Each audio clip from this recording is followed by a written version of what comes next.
నమస్తే, welcome to Disha TV. Saidabad success స్కూల్లో జరిగినటువంటి ఘటన అటు హిందువులను నొప్పించిందని, సెక్యులర్ వాదులు ఎవరు కూడా మాట్లాడట్లేదని కూడా హిందూ సంఘాలన్నీ మండిపడతా ఉన్నాయి. మాట్లాడదాం ఇదే విషయంపై మనతో పాటు మాట్లాడడానికి Aam Aadmi party general secretary అయినటువంటి హేమా సుదర్శన్ గారు ఉన్నారు. మాట్లాడేటువంటి ప్రయత్నం చేద్దాం. అక్క చెప్పండి, వాస్తవానికి సెక్యులర్లు ఎవరు మాట్లాడట్లేరు, సెక్యులర్ల నోరు మూతపడిపోయిందా? అంత పెద్ద ఘటన జరుగుతుంటే కల్మా చదవమని విద్యార్థులను రాసిస్తుంటే హిందువులను ఒక విధంగా మత మార్పిడి చేయడానికి చూస్తుంటే ఎవరు మాట్లాడలేదని కూడా అటు హిందూ సంఘాలు మండిపడతా ఉన్నాయి. ఓకే, ఫస్ట్ ఆఫ్ ఆల్ అందరికీ నమస్తే. నా పేరు హేమా సుదర్శన్ జిల్లోజు. నేను ఆమ్ ఆద్మీ పార్టీ స్టేట్ కన్వీనర్ని. మీరు మర్చిపోతున్నారు కాబట్టి మళ్ళీ చెప్తున్నాను.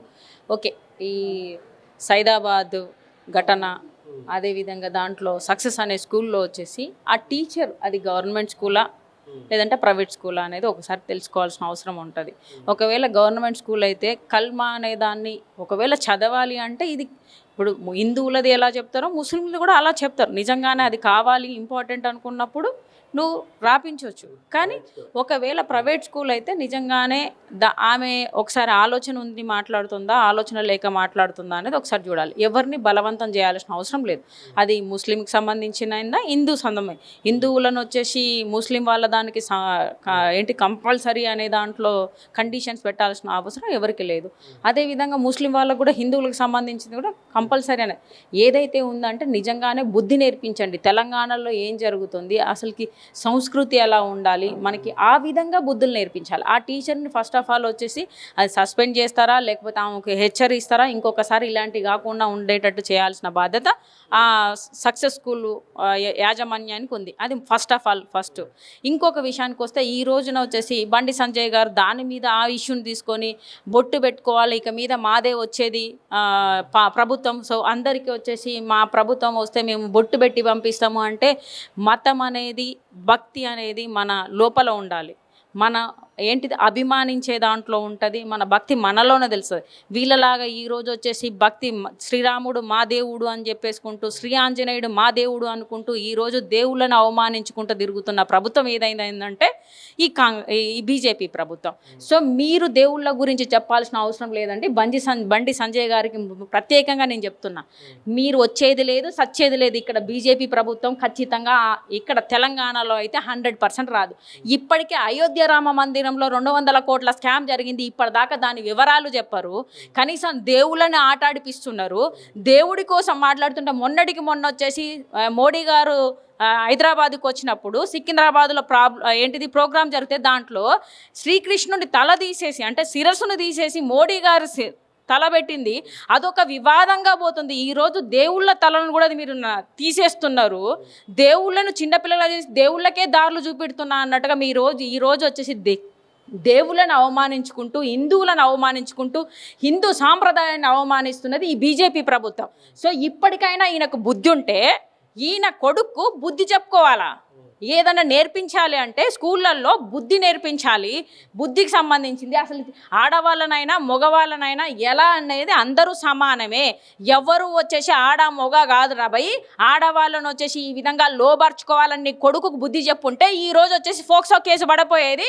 బండి భగీరథ పోయి ఫోక్సో కేసు కింద పడకపోయాడు. ఆ బుద్ధి చెప్పడానికి నాకు శాత కాదు. కానీ ఈరోజు వచ్చేసి పోయి నేను వచ్చేసి బొట్లు పెట్టిపిస్తా అంటే ఎవరైనా దేవుడు పూజలు చేసేటప్పుడు బొట్లు పెట్టుకుంటారు. అది కామన్గా అందరికీ తెలుసు. నువ్వు చెప్తే ఈరోజు నేర్చుకోవాల్సిన సంస్కృతిలో లేరు తెలుగు వాళ్ళు కానీ మన హిందువులు కానీ నువ్వు చెప్తే సంస్కారాన్ని తెలుసుకోవాల్సిన అవసరం, మీరు సంస్కారాన్ని నేర్చుకోవాల్సిన అవసరం ఉంది. ఈరోజు దేవుళ్ళను అవమానిస్తూ దేవుడి పేరు చెప్పుకుంటూ దేవుడు చందాలను తింటున్న మీరు ఈ రోజు వరకు కూడా దాని గురించి చర్య తీసుకోకుండా అయోధ్య రామ మందిరంలో జరిగిన 200 కోట్ల గురించి ఇప్పటిదాకా మీరు బయట పెట్టలేదు. దాని గురించి మీరే చందా చోరులు ఉన్నారు. సో మీరు వచ్చేసి ఈరోజు నీ కొడుకు బుద్ధి చెప్పుకొని ఉంటే ఈరోజు అది కాకపోయేది. రేపు పొద్దుడికైనా నేను ఒకటే చెప్తున్నా, ఈ బీజేపీ సంబంధించిన ఎవరున్న అంధభక్తులకైనా ఇంకెవరికైనా మనకు విద్యార్థులకు నేర్పించుకోవాల్సింది ఈ రోజున వచ్చేసి మన దేశంలో కానీ మన తెలంగాణలో కానీ అసలు ఏం జరుగుతుంది, తెలుగు రాష్ట్రం అంటే ఏంటిది, తెలంగాణ ఎందుకో పోరాడి తెచ్చుకున్నాం, అసలు మనకు నిధుల బాధ్యత ఏంటిది, ఇంకొకటి ఒక మనిషిని ఎలా రెస్పెక్ట్ చేసుకోవాలి, ఇంకో మనిషిని వచ్చేసి తప్పుడుగా ప్రచారం చేయొద్దు, ఇంకో మన బుద్ధులు ఇలాంటివి చెప్పుకోవాలి తప్ప ఫోక్సో కేసులు రాకుండా చెప్పమని చెప్పండి ఇప్పటికైనా. సో వేరే మతం యొక్క పాఠాలు కావచ్చు, వారి యొక్క భక్తిని కావచ్చు నేర్పిస్తున్నప్పుడు ఇక్కడ ఉన్నటువంటి సెక్యులర్ వాదులు ఎవరు కూడా మాట్లాడట్లేరు, మీ నోర్లు ఏమన్నా మూత పడిపోయాయని కూడా బండి సంజయ్ అడుగుతున్నటువంటి పరిస్థితి. ఇప్పుడు మేము అదే అడుగుతున్నాం, మేము సెక్యులర్ వాదులమే, మేము అడుగుతున్నాం, నిన్నే అడుగుతున్నాం. మరి నీ కొడుకు బుద్ధి చెప్పుకున్నప్పుడు నీ కొడుకు వచ్చేసి 100 మందిని కొడుతుంటే, నీ అధికారం ఉందని చెప్పేసి అధికార దోహంతో నీ కొడుకు వచ్చేసి అందరినీ ఆ విధంగా కొడుతుంటే, నీ కొడుకు నువ్వెందుకు బుద్ధి చెప్పుకోలేదని అడుగుతున్నాం. ఈ రోజున అది వాళ్ళకి మేము అదే చెప్తున్నాం. ఇప్పుడు ఎవరైనా ముస్లిం వాళ్ళకి సంబంధించిందైనా మీరు కండిషన్ పెట్టాల్సింది వాళ్ళదు, తప్పు ఉన్నది. ఈ రోజు నువ్వు ఈ మాట మాట్లాడడం కూడా తప్పే. బొట్టు పెట్టిస్తాము, ఖచ్చితంగా వచ్చేసి ఒక రూల్ పాస్ చేస్తామంటే దేనికి పాస్ చేస్తావు నువ్వు? హిందూ విద్యార్థులకే అన్నాడు కదా, వేరే విద్యార్థులు కాదు, హిందూ విద్యార్థులకి బొట్టు పెట్టుకున్నటువంటి ఒక సంస్కృతిని తీసుకొస్తాం, దాన్ని కంపల్సరీ చేస్తామని నేను చెప్తా ఉన్నాను. ఇప్పుడు దేవుడు అనేటోడు ఒక్కడే, మనకు తెలిసి చదువుకున్న దాంట్లో దేవుడు ఒక్కడే. ఏ మతం వాళ్ళు ఆ మతానికి వాళ్ళకి సంబంధించిన దేవుళ్ళ రూపాలతో పోల్చుకుంటాడు. నీలో దేవుడు ఉన్నాడు, నాలో దేవుడు ఉన్నాడు, ముస్లిం వాళ్ళలో దేవుడు ఉన్నారు, క్రిస్టియన్ వాళ్ళలో దేవుడు ఉన్నారు. వాళ్ళ రూపాలు వాళ్ళు చేసుకుంటున్నారు. నువ్వు పెట్టుకుంటావు, హిందువులు వాళ్ళు బొట్టు పెట్టుకోరు. ఏంటి ముస్లిం దాంట్లో వచ్చేసి వాళ్ళు ఏమిటి విభూతి రాసుకుంటారు, లేకపోతే వచ్చేసి కాటుక పెట్టుకుంటారు. వాళ్ళ సంస్కృతి బై నువ్వెవరు చెప్పడానికి? హిందువులకే నేర్పిస్తా అంటే హిందువులకు నువ్వు నేర్పిస్తే నేర్చుకునే సిచ్యువేషన్లో హిందువులు లేరు. ఫస్ట్ ఆఫ్ ఆల్ నువ్వు నేర్చుకో, నీ బిడ్డకు బుద్ధి చెప్పుకో, నీ కొడుకు బుద్ధి చెప్పుకో. ఈ విధంగా చేయడము ఆడపిల్లలను వచ్చేసి ఏంటిది పటాయిస్తా అని చెప్పేసి పిల్లగాళ్ళతో ఛాలెంజ్లు పెట్టుకుంటా ఈరోజు పోక్సో కేసుకు వచ్చేసి నీ కొడుకు ఈ పోక్సో కేసు పడ్డా కానీ నీ అధికార దాహంతో ఈరోజు ఏంటిది బెయిల్స్ మీద బెయిల్స్ తెచ్చుకుంటూ కూర్చుంటాం. అంటే వేరే వాళ్ళకు ఒక రూలు, పోక్సో కేసులో ఉంటే నీ కొడుకు ఒక రూలా? దీనికోసమైనా ఈరోజు బొట్టు పెడతా అంటారే, బొట్టు నువ్వెందుకు పెడతా? దేవుడు మొక్కేటప్పుడు మేము అందరం పెట్టుకుంటాం, నువ్వేం చెప్పాలా? సమానమే అన్నప్పుడు బొట్టు పెట్టాలా, ముస్లిం డ్రెస్ వేసుకోవాలా, ఆ డ్రెస్ వేసుకోవాలా, క్రిస్టియన్ డ్రెస్ వేసుకోవాలా, ఈ డ్రెస్లో అందరూ సమానమే. స్కూల్లో ఇప్పటిదాకా మాకు నేర్పింది చిన్న వయసులో, ఇప్పటిదాకా ఎవరు హిందూ ముస్లింలు క్రిస్టియన్ అందరూ సమానమే అనుకుంటా మనం వచ్చినాం తప్ప ఈ రోజు కూడా ఈ ప్రభుత్వం, ఈ బీజేపీ ప్రభుత్వం వచ్చిన తర్వాతనే ఇవన్నీ నడుస్తున్నాయి తప్ప అంతకుముందు మన చిన్నప్పుడు మనం చదువుకున్నాం ఇవన్నీ లేవు. అయితే ఒక న్యూస్ ఛానల్ వేదికగా రమణమూర్తి గారి మీద దాడి జరిగినప్పుడు కూడా మిగతా హిందూ సంఘాలు ఏవి స్పందించలేదు. కానీ ఈరోజు ఈ ఇష్యూ మీద ఆ స్కూల్నే ముట్టడించినటువంటి పరిస్థితి, ఆ స్కూల్ని ముట్టడించి స్కూల్ లోపలి చొరబడి దాడి చేసినటువంటి ప్రయత్నం చేసినటువంటి పరిస్థితి అయితే కనపడుతుంది. దీని మీద ఏం మాట్లాడు? నేను ఒకటే చెప్తున్నా, స్కూళ్ళ మీద మీరెందుకు దాడి చేస్తున్నారు? ఇప్పుడు ఆమె తప్పు చేసింది, నిజంగానే ఆమె రూల్స్ అంటే ఖచ్చితంగా రాసుకురావాలి. ఒకవేళ పాఠం దాంట్లో ఉంటే రాసుకురమ్మని చెప్పు. హిందువులు రాసుకురారు అంటే వాళ్ళకు నువ్వు వచ్చేసి ఇవ్వు, ఎగ్జామ్షన్ ఇవ్వు. హిందువులది రాసుకురమ్మని చెప్పు.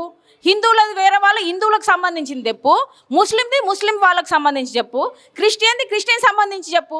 సో దానికి దాడులు చేయాల్సిన అవసరం ఏమున్నది? ఈరోజు హిందువుల గురించి హిందూ దేవులని ఈ విధంగా చేస్తున్నారు. ఏంటిది మన శ్రీకృష్ణుని తలను ఇలా చేశారు అని చెప్పబోతుంటేనే వచ్చేసి ఒక దుర్మార్గుడు వచ్చేసి ఆ విధంగా కొట్టే. అంటే ఈరోజు మీకు బుద్ధి ఉండి మాట్లాడుతున్నారా? బుద్ధి లేక తప్పు జరిగితే ఫస్ట్ వచ్చేసి తప్పు ఎక్కడ జరిగింది వెళ్ళి హెచ్చరించండి, కనుక్కోండి. ఏకాయికి పోయి మీరు వచ్చేసి తెలిసి తెలవని దాంట్లో పోయి ఎదుటోళ్ళు ఏం మాట్లాడుతున్నారో అర్థం చేసుకోకుండా వాళ్ళకి ఒక ఛాన్స్ ఇవ్వకుండా వెళ్ళి మాట్లాడిన తర్వాత మళ్ళీ అదే తప్పులు చేస్తే అప్పుడు మీరు ఏదైనా చేయాలి. లేకపోతే ప్రభుత్వాలు ఉన్నాయి, చట్టాలు ఉన్నాయి, మీరెవరు భయ్ చేతులు చేసుకోవడానికి? మీరు ఎలా ఉన్నారో వాళ్ళు అలానే ఉన్నారు. మీరెవరు చట్టాన్ని చేతిలోకి తీసుకోవడానికి?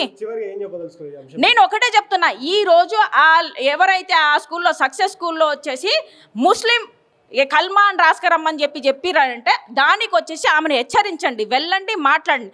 ఆమెది తప్పే. ఒకవేళ వచ్చేసి ఆ విధంగా తప్పుంటే ఆమెను సస్పెండ్ చేస్తారా, హెచ్చరించండి. ఇంకొకసారి హిందూ బొట్లు పెట్టి తోలుతా అనేది ఇది కాదు. మీకు చేతనైతే పిల్లలకు అన్ని రకాలుగా బుద్ధులు నేర్పించండి. ప్రజలలో ఎలా బతకాలి, సొసైటీలో ఎలా ఉండాలి, ఆడ మోగ అంటే అందరూ సమానమే, ఎవరికి తక్కువ కాదు. ఈ హిందూ మతం కాదు, అన్ని మతాలు మనమే సమానము. మన మతానికి కులానికి ఈ భేదాలు కాకుండా మనం ఉండాలి అన్నట్టుగా, మనది సమాన భారతదేశం అన్నట్టుగా చెప్పాల్సిన బాధ్యత ఉన్నది. ఏదైతే మన బండి సంజయ్ గారు కులం మతం పేరుతోని విడదీస్తూ ఈరోజు రాజకీయాలు ఇంకా ఇప్పటికైనా మానుకో అనేది మేము హెచ్చరిస్తున్నాం.